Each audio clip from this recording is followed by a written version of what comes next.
ya les decíamos antes de la pausa con José María, vamos a estar hablando de las personas privadas en libertad que continúan, que comienzan carreras universitarias, con lo difícil que es hacer una carrera universitaria afuera, imagínese hacerlo adentro de una cárcel, ¿no? Con privado de libertad, doble esfuerzo, exactamente. Y para hablar de eso estamos recibiendo con muchísimo gusto a dos docentes. Estamos hablando de Cecilia Garibaldi, Cecilia, docente de la Facultad de Ciencias Económicas y de Administración, y Alicia Álvarez, docente del programa de respaldo al aprendizaje de la UDELAR. Muchísimas gracias a ambas por estar con nosotros aquí hoy en Ciudad Viva. Buenos días, muchas gracias a ustedes. Bueno, un programa muy interesante que ya lleva algunos años, ¿no? Sí. ¿Cómo la primera mirada a ese programa? A nivel central de la Universidad de la República empezamos a fines de 2016, comienzo de 2017, a tener una política central de la UDELAR respecto a la función de enseñanza en las cárceles.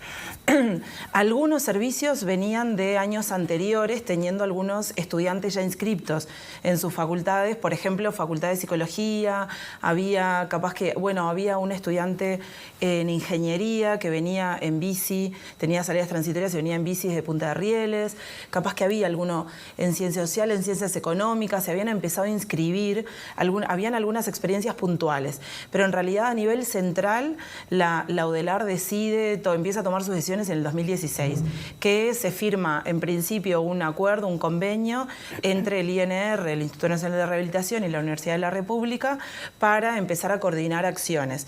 Y eso también deviene en una serie de decisiones en el Consejo Directivo Central de la universidad que empiezan a generar un equipo de trabajo que es en el que nosotras empezamos a trabajar. Primero yo en 2017 y en 2019 Ceci, que ahora no trabaja más en este equipo central, pero trabaja en el equipo de Ciencias Económicas de trabajo con estudiantes en privación de libertad.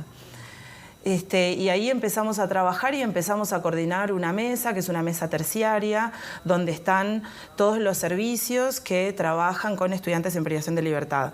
Que ahí tenemos, Ciencias Económicas, Ciencias Sociales, Derecho, Arquitectura, Nutrición, Enfermería, Medicina. No me quiero olvidar de ninguno porque me tiran las orejas, pero ya dije nutrición, parteras, ahora medicina empezó, el ISEF, y después también integramos al Instituto de Educación Social, de Formación en Educación Social, el IFES, que no es de la UDELAR, pero que también es terciario, por eso le llamamos la mesa terciaria de educación en contexto de encierro. Es bien variadito, ¿no? Estamos hablando que hay casi 200 personas en esta situación, personas privadas de libertad en esta situación.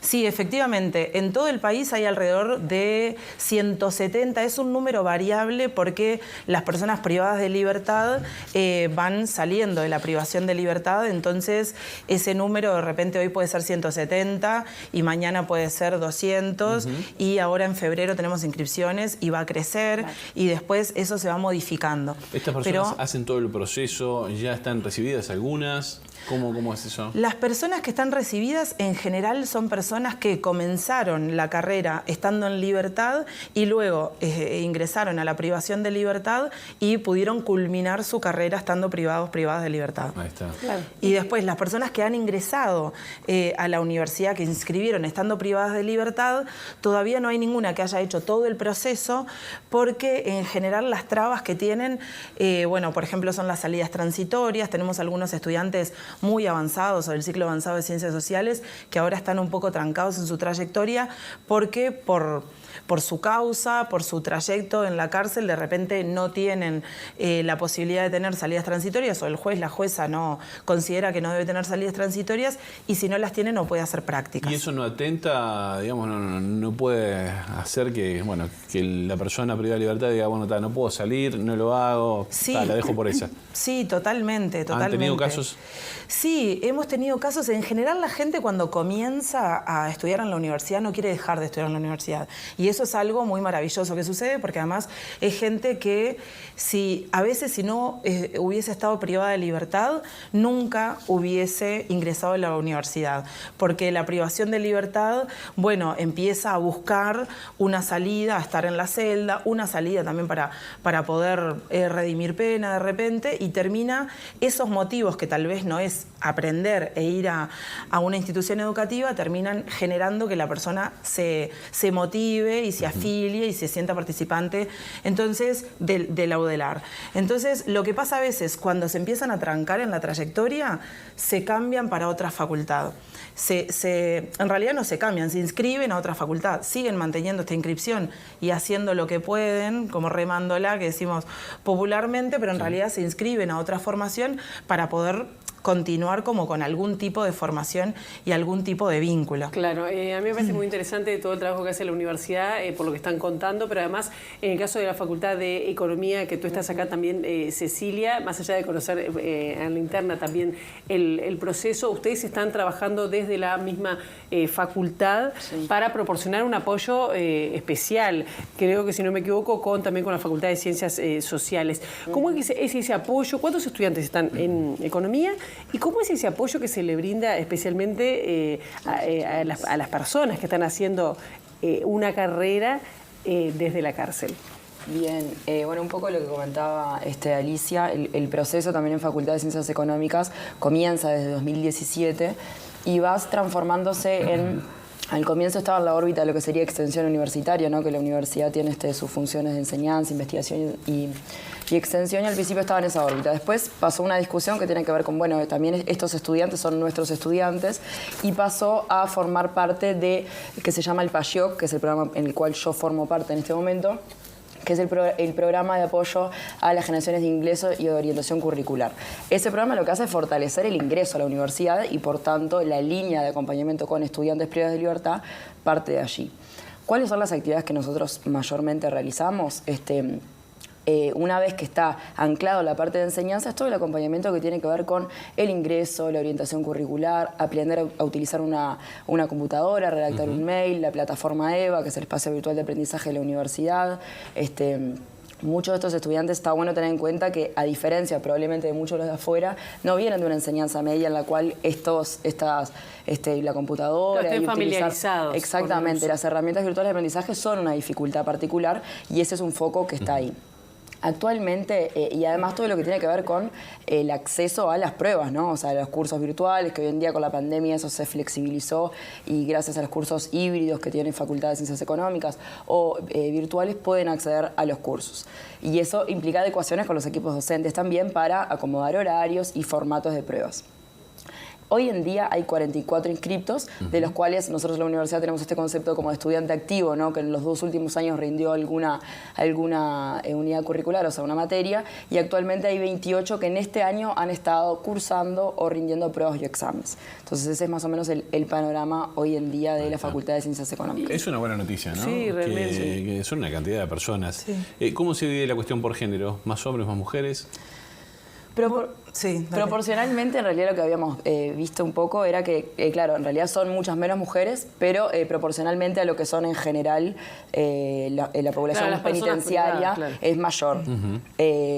La verdad que no recuerdo bien en FCA como los porcentajes, pero sí es un poco mayor. ¿Cómo es el vínculo con, sobre todo para los que van a clase presencial, ¿no? Con los docentes y con otros alumnos, ¿no?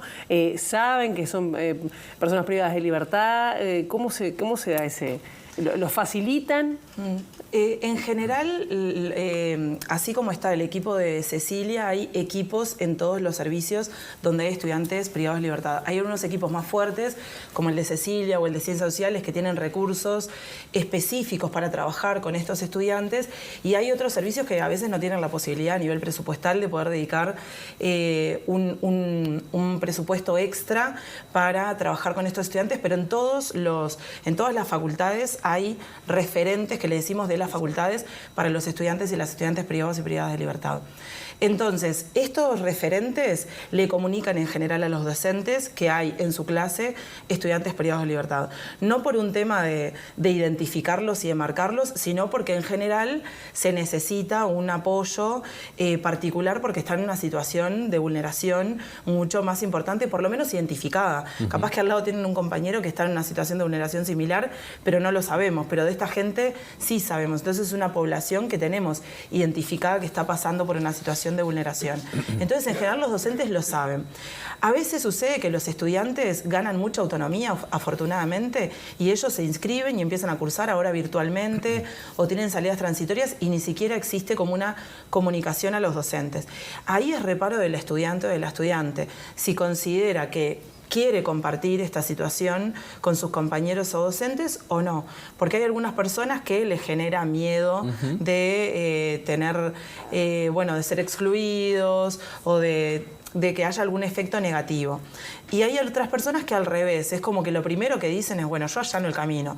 Yo estoy privada de libertad, va a ser así. Corto por lo llano y explico que estoy en una transitoria. Y entonces depende un poco de la persona. Hemos tenido a nivel de qué sucede, de qué genera esto, muchos efectos diversos. En general las personas les empiezan a apoyarlos, empiezan a ayudarles, empiezan a comprender que capaz que no tienen materiales, que hay algunos insumos materiales para la trayectoria que no tienen acceso, entonces les ayudan.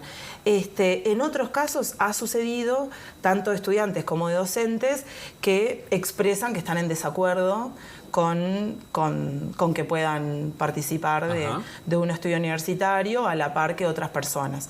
Y bueno, ahí hay un montón de ¿algún leyes. argumento particular? Nosotros le llamamos el yo para mí a ese argumento, sin descalificar a nadie, es un argumento, y bueno, y todos tenemos derecho a tener opiniones y argumentos y expresarlos, pero bueno, la verdad es que la universidad es una institución, todas las personas universitarias somos parte de esa institución y esa institución tiene un cometido que es garantizar y democratizar la enseñanza universitaria en todo el territorio nacional, y en ninguna ley, en ninguna normativa, en ninguna disposición dice que las cárceles no son territorio nacional. En realidad son territorio nacional y esas personas son personas de derechos tan iguales como todos nosotros que no estamos en privación de libertad, porque además la privación de libertad para nosotros, como la entendemos, es una situación. Hoy estoy en situación de privación de libertad, antes no estuve y en el futuro puedo no estar. Y hoy puedo estar en libertad y mañana puedo estar privada de libertad. Entonces, en realidad es una situación que no me quita derechos, tengo los mismos derechos y de hecho tener garantidos esos derechos puede garantizar que en el futuro, cuando salga de la privación de libertad, pueda obrar en la sociedad como una persona de derecho y no como una persona que ha sufrido la violencia de sus derechos y que por tanto circula en la sociedad, es parte de esta sociedad sin sentirse del todo parte, y eso tiene un montón de efectos en la persona y en su vínculo con la sociedad. Está claro. Alicia, Cecilia, hace muy poquito tiempo el rector del UDELAR, Rodrigo Garim, anunció la creación, la construcción en realidad de un centro universitario en el Penal de Libertad. ¿Eso en qué está? Bien, el centro universitario está en construcción, habían unas estructuras que no se estaban usando o que se dejaron de usar para que se puedan usar con fines universitarios y se está por inaugurar en el año que viene, al principio del año que viene, el primer semestre, el centro universitario en la unidad número 3, Penal de Libertad. Nosotros tenemos actualmente 3 centros universitarios en un circuito universitario que se convenió en el último convenio que fue en el 2020 entre la UDELAR y el INR, y este circuito universitario incluye las unidades, seguro la unidad 4, que es conocida como Concar o Santiago Vázquez, la unidad 5, que es Mujeres, Colón, la unidad 6, Punta de Rieles Viejo, que le dicen porque al lado está una nueva Punta de Rieles, que es la de participación pública-privada. Estaba en la unidad número 10 de Santiago de Juan Soler, pero en realidad ahora estamos en una transición porque en el Penal de Libertad hay muchos estudiantes, que la idea era que no fuera parte de este circuito por no tener las condiciones para que las personas puedan estudiar, y Juan Soler sí, pero ahora tenemos muchos estudiantes en el penal y pocos en Juan Soler, entonces estamos haciendo un movimiento porque los recursos humanos y económicos que tenemos son limitados, entonces no podemos garantizar la presencia de este equipo central o de los equipos de los servicios en todas las cárceles del Uruguay, entonces seleccionamos algunas en las que las personas que están en otros lugares del país pueden trasladarse a estas cárceles y tienen todos los niveles de progresividad dentro del INR. Entonces, sintéticamente, tenemos ya un centro universitario en el Concar, en Santiago Vázquez, un centro universitario en Mujeres y en Punta de Rieles. Y ahora nos quedaba como este lugar donde tenemos más personas, que es penal de Libertad y se está construyendo el centro universitario para ser inaugurado. Es un hito en penal de Libertad porque el penal de Libertad es una cárcel de máxima seguridad que la movilidad interna, tanto para ir a hacer actividades como en lo que tiene que ver con lo habitacional, con los lugares donde vive la gente en el penal de Libertad, es muy poco flexible. Por las características, no es por mala intención, es por las características de esa unidad, es así, es incomparable con la unidad número 6, que tiene una libre circulación de las personas a la interna de la unidad porque es de máxima confianza y de baja seguridad. Entonces es un hito muy importante que en el penal de Libertad, que es un lugar con tantas limitaciones y con tanta seguridad, se pueda hacer un centro universitario donde vamos a tener aulas, donde vamos a tener un centro informático, donde va a haber internet y las personas van a poder tener garantizadas algunas condiciones mínimas que han costado mucho lograr en el penal de Libertad y que esto va a favorecer muchísimo. A mí me gustaría preguntarle, Cecilia, te pregunto a ti, ¿cómo es, digamos, cuáles son las dificultades que ustedes están detectando para seguir una carrera universitaria con estas dificultades, ¿no? Digo, porque a veces si se crea un centro universitario dentro de las cárceles, bueno, los docentes van para ahí, pero cuando tienen que salir, cuando no pueden salir, cuando no son trasladados, es decir, y el cómo se han sentido, porque me imagino que debe haber un seguimiento de las personas que están en esta situación. Ahí, mira, actualmente de estos 28 estudiantes que les comentaba, hay 2 que tienen salidas transitorias. La idea es, un poco desde la universidad, el proyecto es impulsar a que puedan tener esas salidas transitorias porque la experiencia lo que muestra es que las personas que han podido salir se han vinculado de otra manera, o sea, la famosa afiliación institucional también a la universidad y han construido también un proyecto de vida que incluye los estudios universitarios y eso es muy visible en quienes pudieron salir. Ahora, el punto es que uno de los puntos débiles, digamos, en relación a esto tiene que ver con, obviamente, el apoyo docente, que ahora, por ejemplo, en Facultad de Ciencias Económicas se elaboró un nuevo protocolo en donde se establecen también un vínculo que los docentes, no solo a nivel, en este caso desde la unidad de apoyo a la enseñanza, sino de las unidades curriculares, de fortalecer ese acompañamiento porque claramente no están en las mismas condiciones que el resto de los estudiantes en relación al acceso a estudiar. La virtualidad mejoró un montón porque han podido cursar y participar, ser como una ventanita más en el Zoom, como ellos dicen a veces, que es muy significativo. ¿Y tienen las computadoras? Hay computadoras, no son las condiciones óptimas, pero por lo menos hoy en día hay desde el 2021 en adelante unas condiciones para que puedan más o menos ir cursando. Como siempre, los recursos son escasos y más en este momento. Así que bueno, la idea es ir por ese camino porque justamente brinda como una inclusión en ese sentido. Pero hay algo que sí que es una dificultad, que es esto, bueno, el cómo proyectar el apoyo docente cuando, por ejemplo, Alicia nombraba los diferentes lugares del circuito. Pero claro, una misma unidad curricular, una misma materia, tenés estudiantes en diferentes lugares del circuito. Bien. Entonces, a nivel de recursos es muy complejo, ¿no? Más allá de que sabemos que la equidad genera también eso, que tengamos que redoblar los recursos, resulta complejo y bueno, eso es algo que está en el desafío. La virtualidad apoya y ayuda, pero sabemos que es un espacio donde la presencialidad también es muy importante para construir el vínculo y promover esas trayectorias. Claro. Y con respecto a lo que estabas recién diciendo, ahora hay un problema de recursos más ahora. ¿Se ha notado una carencia, un recorte? En este momento ya no, pero a nivel de proyección de políticas en general sí, un poco esto que mencionaba Alicia, la universidad en general, la necesidad de los equipos, de fortalecer la idea de un referente, un docente por servicio. En los servicios, ahora por ejemplo con las computadoras se pudo acceder a computadoras que se habían prestado a estudiantes a la pandemia y que fueron recibidas y bueno, se pudieron distribuir en centros universitarios. Pero si bien eso es algo que ya no está en vistas, a mediano plazo con la proyección de la política se podría identificar. Un elemento más que es súper importante, que hoy les comentaba más a Alicia sobre el tema de tutorías entre pares. El también transitar la universidad implica también la interacción con compañeros, ¿verdad? Sin duda. Y si bien está el programa de tutorías entre pares, que Ali les puede contar un poco más, a nivel de la trayectoria, muchas veces una de las debilidades también es poder que más estudiantes concurran en los centros universitarios, armar grupos de estudio, armar grupos de trabajo en donde esa interacción que tiene que ver con el transitar por la universidad vaya más allá de salvar un examen o ser una ventanita más en el Zoom. Claro. No, yo simplemente quería preguntar justamente por el tema de recursos, ¿no? Recién decías, hay personas que salen o tienen su salida transitoria y van en Chivo a estudiar. ¿Hay algún apoyo, no sé, boletos, materiales, hay algún apoyo para estas personas? o está en carpeta por lo menos para hacerlo? Sí, las personas cuando empiezan a estudiar en privación de libertad, en general lo que hacemos es postularlas a las becas de bienestar universitario y tenemos un trabajo muy articulado con bienestar universitario. Muchas de estas personas pasan el límite de edad de bienestar universitario, que son los 27 años, pero entonces se hace un trámite que es de extraedad para que puedan, igualmente por la situación en la que están, tener esos recursos.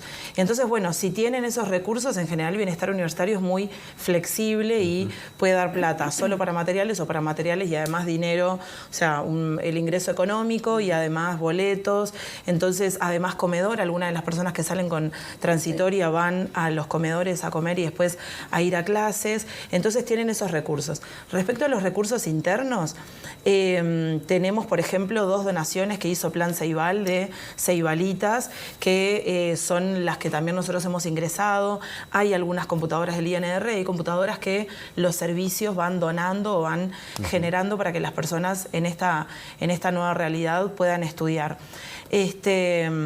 Ahora es eso, tenemos un poco congelados por el presupuesto universitario los recursos, entonces claro, las personas privadas de libertad que estudian afortunadamente van a seguir creciendo porque en cada inscripción han crecido. Empezamos en 2016 con 4 o 5 estudiantes y ahora tenemos 170 en cuestión de 5 años, entonces esto va a seguir creciendo y no crecen a la par los equipos, tampoco es por falta de voluntad política universitaria, sino que la universidad está completamente comprometida, sino que no hay recursos. Y ahora, bueno, tenemos congelado el presupuesto y vamos a tener menos recursos.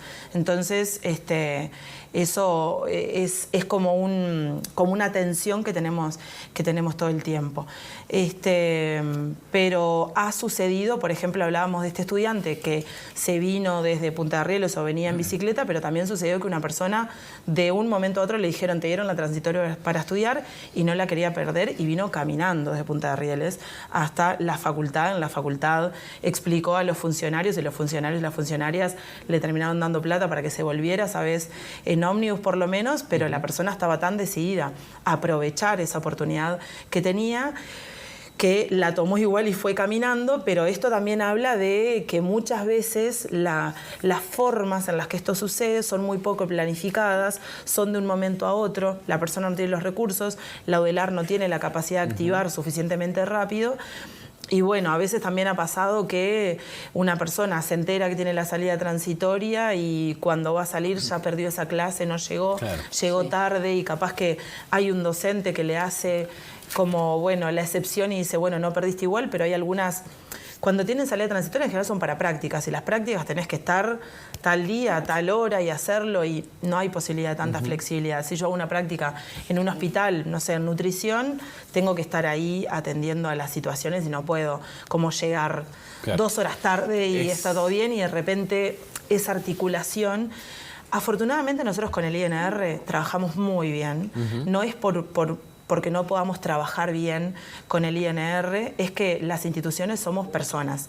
Entonces, el INR y la UDELAR no son entelequias que funcionan bien o mal, sino que eso se va desgranando en un montón de gente que tenemos distintas maneras de ser y de trabajar y de comunicarnos. Y entonces, claro, somos un equipo muy grande, un montón de gente de la universidad, con un montón de gente del INR y un montón de gente del Poder Judicial.